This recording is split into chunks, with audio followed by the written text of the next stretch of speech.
Actually, I've got a book out in May called Taboo, where one of my arguments is that actually this is more about liberalism in a way. It is about Marxism, switching from class to identity as the category of the oppressed. That's definitely going on. But the point that I try to make is that actually liberalism in its modern form, not classical liberalism, which values freedom of the individual, but modern liberalism, which is really about a mix of the left with liberalism. Yes. That's where we get the race taboo coming in the mid-60s, the idea that this is a sacred category and racial minorities are sacred groups that you can't offend and almost you worship as spiritually and emotionally more deeper and higher.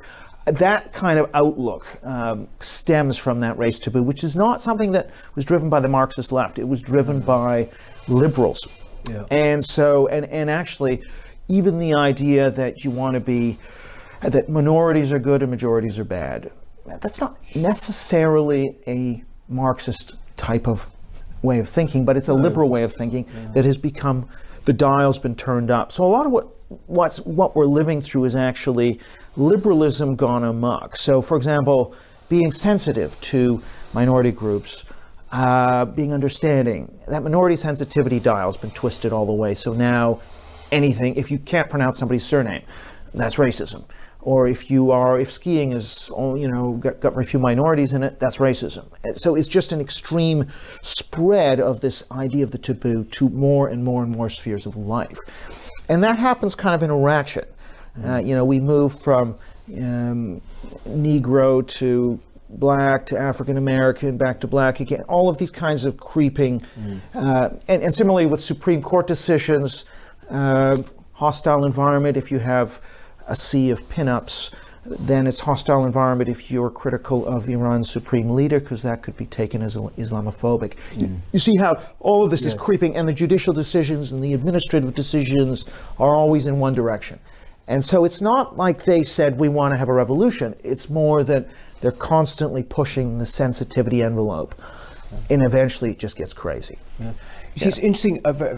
That's a much more nuanced take on it, because mine would be that this is an attack, an outright attack, on the very basis of our civilization. And I suppose one has seen it as a form of Marxism, but I suppose the kind of Marxists I know, or former Marxists, don't have much truck with woke, actually, I suppose. Right. I'm thinking of your Claire Foxes and the people who are all in that group, if they are still Marxists.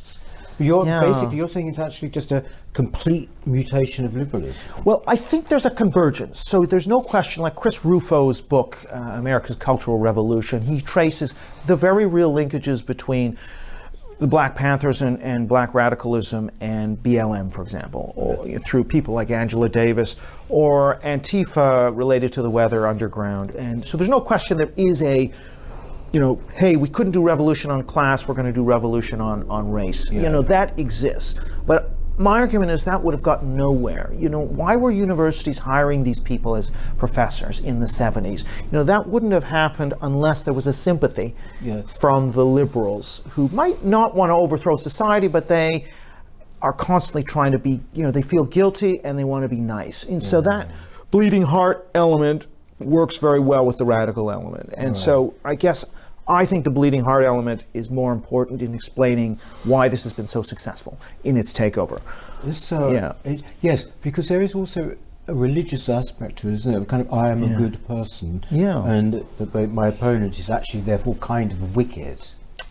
Right, and that stems from this very simple minorities positive, majorities negative outlook, which is held not just by the cultural Marxists, but also by these modern left liberals. And that's why there's a harmony between the two. So I think Rufo gets the cultural Marxist picture right, but he's missing the story of why did a majority, 51% of Seattle voters endorse defund the police. Those are not all people who want to overthrow the system. A lot of them are just these bleeding heart types. And so we have to look at those bleeding heart liberal types. I think they're the key to it.